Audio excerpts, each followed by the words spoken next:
Assalamualaikum warahmatullahi wabarakatuh. Salam Om Swastiastu, Namo Buddhaya, salam kebajikan. Saya Muhammad Duri Hadi, mahasiswa Fakultas Hukum Universitas Muslim Indonesia. Pada kesempatan kali ini saya akan membahas sedikit materi mengenai otonomi daerah yang diampu langsung oleh Ibu Farah Syahreza dan guna untuk memenuhi tugas mata kuliah Hukum Pemerintahan Daerah. Sebelum melangkah lebih jauh membahas mengenai apa itu otonomi daerah, terlebih dahulu kita perlu mengetahui apa itu otonomi dan apa itu daerah. Secara etimologi, otonomi tersusun dari dua suku kata yang berarti auto yang memiliki arti sebagai sendiri dan nomos yang memiliki arti peraturan ataupun perundangan. Sehingga secara terminologi dapat diartikan otonomi suatu peraturan yang dijalankan dengan sendiri. Adapun pengertian dari daerah adalah suatu kesatuan, suatu wilayah yang dihuni oleh masyarakat umum yang memiliki batas-batas wilayah tertentu. Di dalam Undang-Undang Nomor 23 Tahun 2014, Junto Undang-Undang Nomor 2 Tahun 2015 dan Junto Undang-Undang Nomor 9 Tahun 2015 menjelaskan bahwa otonomi daerah adalah suatu hak, wewenang dan kewajiban suatu daerah otonom untuk mengatur dan mengurus sendiri urusan pemerintahannya dan kepentingan masyarakatnya dengan sistem tidak lepas dari NKRI. Dalam melaksanakan otonomi daerah, ada yang disebut dengan daerah otonom. Jadi, otonomi daerah dan daerah otonom memiliki perbedaan yang sangat signifikan.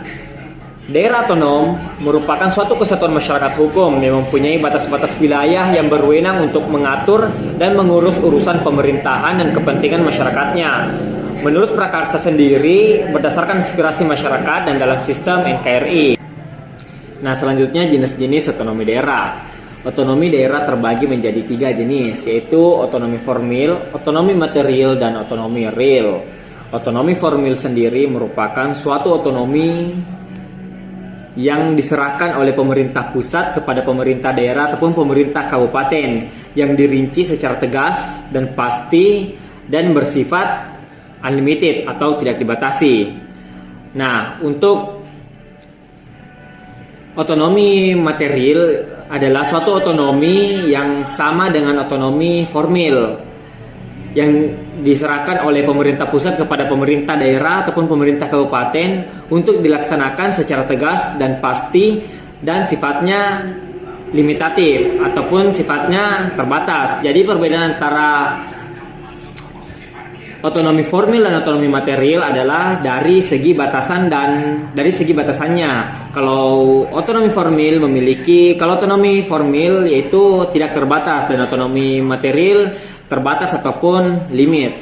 Nah, yang ketiga adalah otonomi real atau kombinasi dari otonomi material dan otonomi formil. Dan di mana pada otonomi real ini pemerintah pusat yang mengatur dan menentukan, tetapi pemerintah daerah lah yang memiliki hak untuk meminta tambahan lebih untuk daerahnya masing-masing.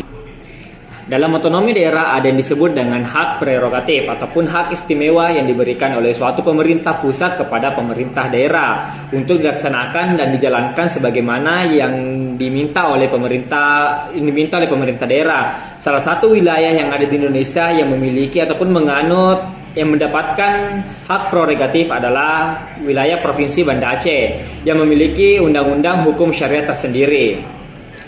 Selanjutnya, nilai-nilai dasar dalam otonomi daerah. Otonomi daerah memiliki 3 nilai dasar. Yang pertama, nilai kebebasan. Yang kedua, nilai partisipasi. Dan yang ketiga adalah nilai efektivitas ataupun nilai efisiensi. Nilai kebebasan dalam otonomi daerah yang dimaksud adalah setiap pemerintah dan masyarakat memiliki kebebasan untuk mengambil tindakan dan kebijakan demi memecahkan suatu masalah yang terjadi pada daerahnya.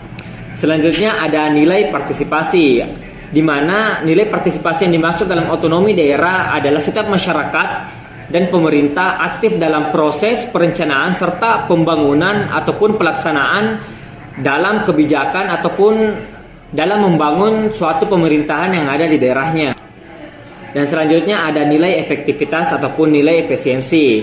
Maksudnya melalui nilai kebebasan dan nilai partisipasi diharapkan masyarakat dan pemerintah mampu menjalin kerjasama yang bagus sehingga terjalinnya suatu pemerintahan yang bagus dalam suatu daerah tersebut. Sehingga dalam segi pembiayaan ataupun anggaran tidak mengalami keborosan ataupun hal-hal yang tidak diinginkan lainnya.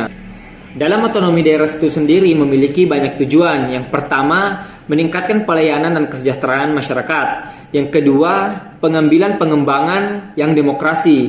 Yang ketiga, keadilan. Dan yang keempat adalah pemerataan masyarakat. Dan yang kelima, pemeliharaan hubungan yang serasi antara pemerintah pusat dan pemerintah daerah. Dan yang keenam adalah mendorong untuk memberdayakan masyarakat. Dan yang ketujuh adalah menumbuhkan kreativitas, meningkatkan peran serta masyarakat dalam menegakkan peran dan fungsi DPRD. Nah, mungkin cukup sekian dari penjelasan mengenai materi otonomi daerah yang sempat saya bawakan. Saya Muhammad Duri Hadi mengucapkan terima kasih dan mohon maaf apabila ada kesalahan kata yang sempat saya bawakan. Saya harap dari materi yang saya bawakan ini dapat bermanfaat dan menjadi pembelajaran buat kita semua. Apabila ada kesalahan, mohon dikoreksi dan lebih dan kurangnya mohon dimaafkan. Assalamualaikum warahmatullahi wabarakatuh.